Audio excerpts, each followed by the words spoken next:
Wallo argitu teega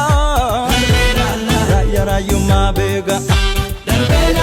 Kannachi hiddatti mirga Achitu kan asbiga Hindi adam fagatu Dinga dinga jaatu jira